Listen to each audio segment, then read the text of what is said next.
I love this. I'm the only speaker that brings my own sharing section. All right. There we go. Thank you very much. So let me tell you a little bit about myself. My name is Charlie Cook. I have a YouTube channel called Riding Shotgun with Charlie, and as Dave said, I do interview people in the cars we drive around and talk about firearms and freedom and education and all things that come with the gun rights.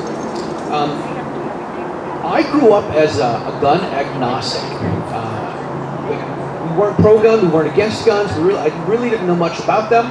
I do remember at one point being a young boy, reaching underneath the couch in my grandfather's house and feeling a gun that I realized was a shotgun, and I was like, oh my God, that's a gun, ooh, I shouldn't touch it. So I grew up as a gun agnostic. I came here to Massachusetts back when I was 18 to go to college. And I ended up back in Massachusetts a couple years after college as an instrumental music teacher. And I ended up being a music teacher because I learned early on that fat kids that play the trombone don't get to be rock stars, so that was out for me. I was teaching in a public school on September 11th. And I know September 11th changed many people's lives, and here's how it changed mine. I was teaching in a school. My classroom was used for pictures because it was picture day, and being the band teacher, I'm at the bottom of the totem pole. I sat in the teacher's office or the teacher's room watching everything unfold on television. And that's when I realized we live in a dangerous world. My son was 9 months old, and I said, geez, I need to be able to protect my son. And I sat in the teacher's room a couple weeks after that, and the principal told us that if anyone gets in the building that's not supposed to be there, he was going to get on the intercom, he was going to say the eagle has landed, we're supposed to lock our doors and hide under the desks. And I said, I'm in this little building across the way from the main school, and I don't have desks in my room. This is going to be a problem. So I sat in the teacher's room with a bunch of liberal Democrats, and I was 30. I really didn't know where I leaned politically. And I said, if the teachers on the first floor of the building had guns, they could shoot the bad guys, and the teachers on the second floor can keep on teaching. And we'll need half the grief counseling and all of that. And all the teachers looked at me and they said, that's crazy. And I said, I don't think so. So when February vacation came, I affectionately call her my first ex-wife, but I told my wife then, or my then wife, I said, we're going to get our gun licenses and we're going to show these people what it's about. And that's when I started my process of becoming a gun owner. We started the process in February, and I think we had to take a class. And the only class that the chief of police in our town accepted was the class that he taught. So we sat in a 4-hour class. It was 3.5 hours of legal mumbo jumbo. Sorry, Andrew. And then the chief of police held up. He's like, "Here's a revolver. Here's a semi-auto. Don't touch them." I'm like, "Well, this is crazy talk." And I came away from the class. I said, I think I know less about guns now than I did before the class. So we got our gun licenses probably by June. That September, I signed up for a basic pistol class at the Gun Owners Action League, and I went shooting for the first time. And I remember I got to shoot a Smith & Wesson Model 617 22 10-round revolver, and I swear I fired the first couple shots, and I'm like, oh my gosh, this is incredible. I could give up drinking for this. I mean, not for a long time, but for a little bit, So I became I had my license to carry. I lived in a town where they put restrictions on the licenses. And, became a card-carrying NRA member, became a member of the Gun Owners Action League, and never fired a gun before. So we took this class, and I did the basic pistol class, and I said, I think I really want to get into this shooting stuff. So I eventually drove out to the I think the statute of limitations has passed, but I drove out to the Midwest, and I brought home a couple shotguns that were my father's and my grandfather's, and a couple handguns that my dad had. And I brought them back to Massachusetts, and I thought I would be the good little doobie, and I filled out the FA-10 form, even though I looked at John Green, the Director of Education at Gun Owners Action League, and I said, do I have to let Massachusetts know I have these? And he looked at me and said, Charlie, your guns were here when you moved here, weren't they? And I'm like, yes. He's like, then you don't have to tell Massachusetts. And I was like, oh, but I feel dirty. Ugh. And that is one of the things I regret in my life, is letting Massachusetts know that I had these 2 shotguns and these 2 handguns. So anyway, eventually I became a range safety officer to run bowling pin shoots at one of the clubs I belong to. I started doing the firearm safety education days with the Gun Owners Action League, and eventually John Green said to me, "Hey, you should become an instructor." And I said, what do I have to do for that? And he leads me through becoming an instructor. I got a job at a shooting school, and I taught at a shooting school for about 5 years.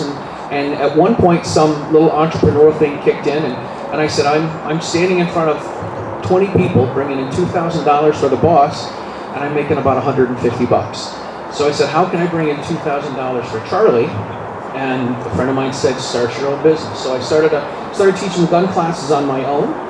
After a couple years, I decided that I wanted to put my two passions together, being a musician and being a gun guy. So I started making videos playing the trumpet with one hand and shooting a gun with the other hand.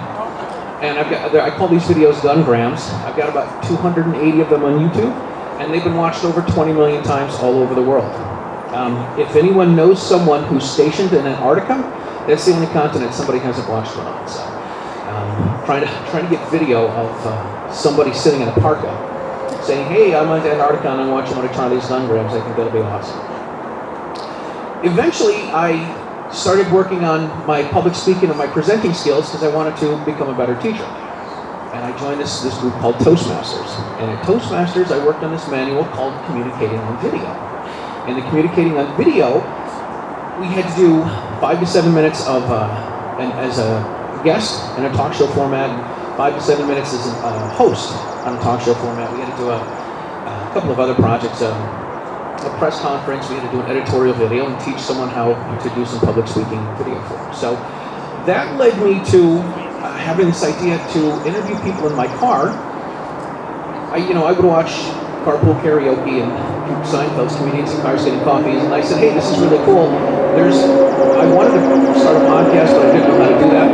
So I said, hey, I looked at Comedians in Cars Getting, I looked at Carpool Karaoke, and I said, this guy's chubby and he's English, and I'm chubby and I speak English, I think I can do that." So I got a couple of GoPros, and I called up one of our future speakers here, Kirk Wadley, and I said, "Hey, listen, I'm starting a new thing. I'm going to interview people in the car. I'm going to call it Riding Shotgun. Would you be interested in being on my show?" And he's like, "Yeah, I'd love to. That sounds great." So it's really got me much farther than I thought it would. I really had no idea what I would or how this would end up doing anything or being anything. But as of right now, I've interviewed people in 30 states. I put out about 145 shows. I've interviewed people like Alan Gottlieb, Hickok 45, Masada Youb, Rob Pincus. I've had Jared on our show. He's going to be speaking. I've had Kirk on the show. I've had Dan Ross on the show. Dave Gopaz on the show. I've had a lot of people that I met in the gun community on my show, and it's given me the opportunity to meet people all around the country. And I really think that gun owners are the same no matter where we go. We're all people that pass background checks. We're all people that will follow the laws. We're all responsible firearms owners. In 2016, I interviewed Mark Walters in Minneapolis. And Mark is the host of Armed American Radio. And after that, he asked me if I wanted to speak at the Gun Rights Policy Conference in Tampa, and that was a month later. And I said, well, how can I say no to this? And for the last 6 years, I've been speaking at the Gun Rights Policy Conference. In 2017, they awarded me with the Defender of Liberty Award, and in 2019, they awarded me the Blogger of the Year. And I ran around for 2 days, and I am the Blogger of the Year. And I didn't write one word. That is how I roll. So it's been really cool. Since then, I've started having my shows published on AmmoLand, and the folks at AmmoLand say you need to write 600 words in their show description so we can turn that into an article. It's also given me the opportunity to be one of the co-guests or co-hosts of the Polite Society podcast, and I've got to MC some concealed carry fashion shows around the country. I was at Houston at the NRA a couple weekends ago, and I MC'd the concealed carry fashion show there that Saturday night. Like I said, there's a lot of reasons why people own firearms, and as I talk to people around the country and have them on my show, I learned that we're all the same. We all want to be able to protect ourselves. We all want to be able to protect our loved ones. People like competitive shooting, people like recreational shooting, people like to go hunting, but it all really comes down to our right to be able to have a firearm. And if you're an instructor, when you do the NRA classes, they tell you there's 6 reasons that people own firearms, and they are for personal protection, for hunting, collecting, competitive shooting, recreational shooting, and the last one is because it's our constitutional right. And that's the one that really sits with me. The anti-gun folks, they want to come after our constitutional rights. They want to come after every one of them. That's right. And we all know that they're starting with the semi-automatic rifles, or the ARs. And then after they get ARs, while they're doing the 1-2 punches, they're going to go after ARs, and they're going to go after high-cap magazines. And then after they go after those, they're going to want to go after all of the semi-autos. And then after they go to semi-autos, they're going to say, well, you don't really need a 10-round magazine, you should have a 7-round magazine. And then it's going to turn into, hey, you don't really need a 7-round magazine, you should get a 5-shot revolver. And then eventually it'll turn into what I call the Joe Biden special, the double-barrel shotgun, where he told his wife, fire 2 blasts into the air. Well, don't take it, self-defense advice from Joe Biden. So they're eventually going to get to that. And a lot of the shotgun folks don't realize that, I like to say that the people that want to carry concealed don't really want to hunt, and the people that want to hunt don't really want to carry concealed, and nobody knows what's going on with the shotgunners. The double-barrel shotguns, the single-shot break-action shotguns, they're on the list of guns the anti-gun folks want to take. They're at the bottom of the list, but they're still on the list, and they're going to go after everything until they get those. When we fill out our LTC or our FID applications here in Massachusetts, the chief of police, if they want to put restrictions on it, they can. So the restrictions are things like for target or sport shooting, or for employment, or for hunting, or with no restrictions. And that's obviously what we're looking for no restrictions.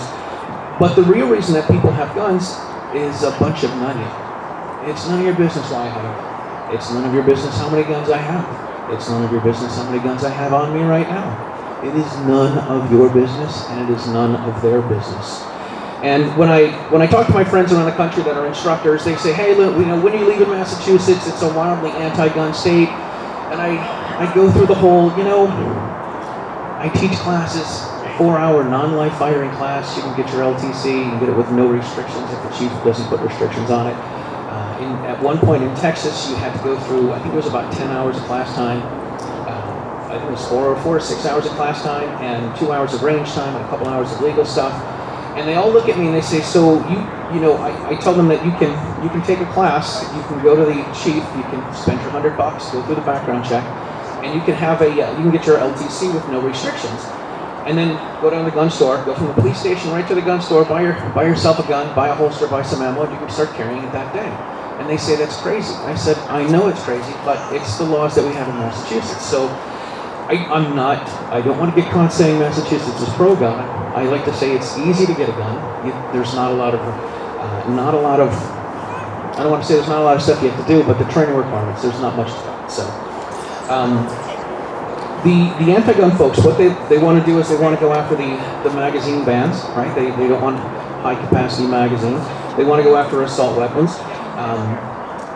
All of these are infringements, and all the restrictions we have, these are infringements as well. Everything's an infringement, from not having assault weapons, or what do we call them here? The fixed mags, right? If you want to have an AR, it's going to have a fixed magazine.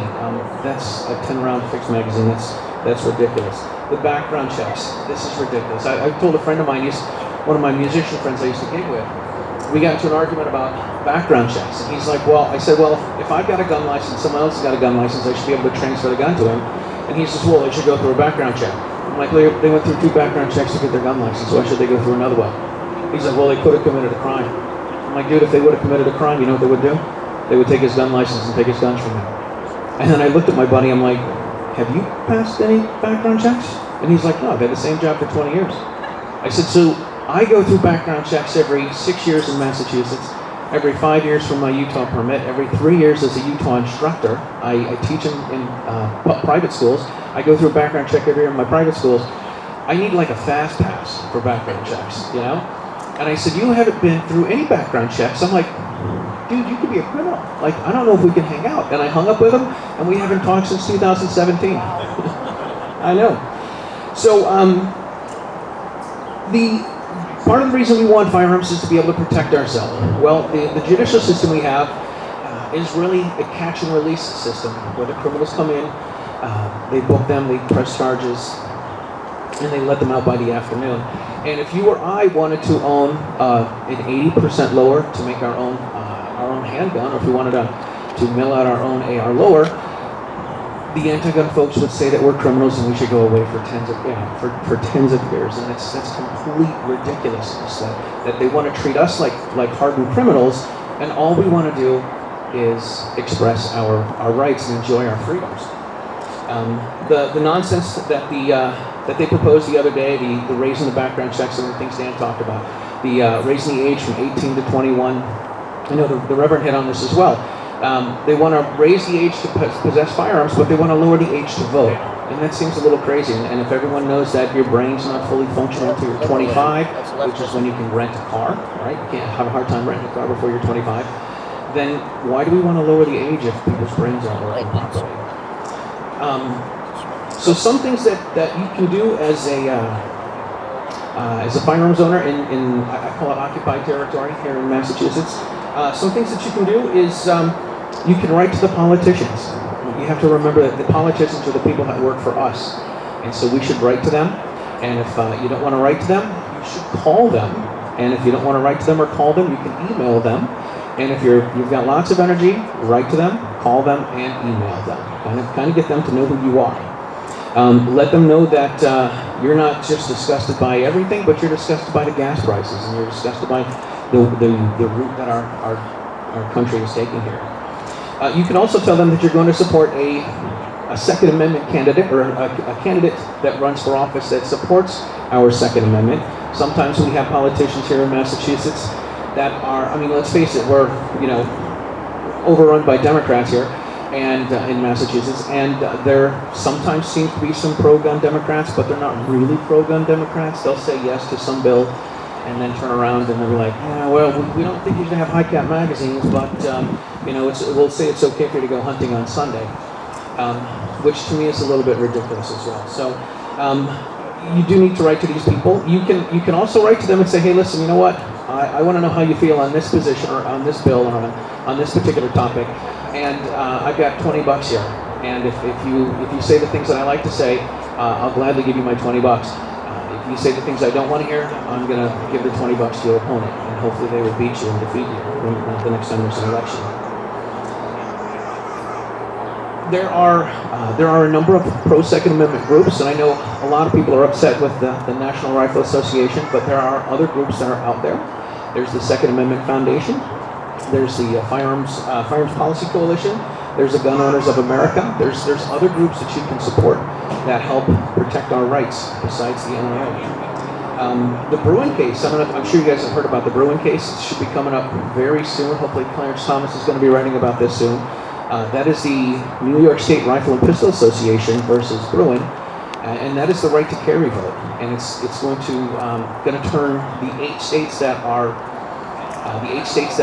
may issue into shall issue. And if you don't want to support groups here in Massachusetts, send some money to the New York State Rifle and Pistol Association. You should $20 isn't a lot of money yet, and I know how difficult it is to come up with $20.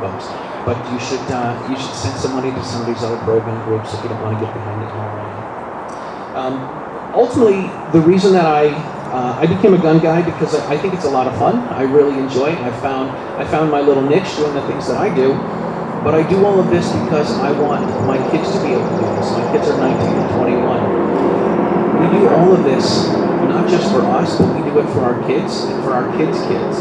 And sometimes it's difficult to look at our kids and say, hey, listen, I didn't want to give up $20. I didn't want to go to that rally that they had because I had to work, or because I had something else coming up. So we're doing all the things that we're doing for our future and to preserve the country that we have.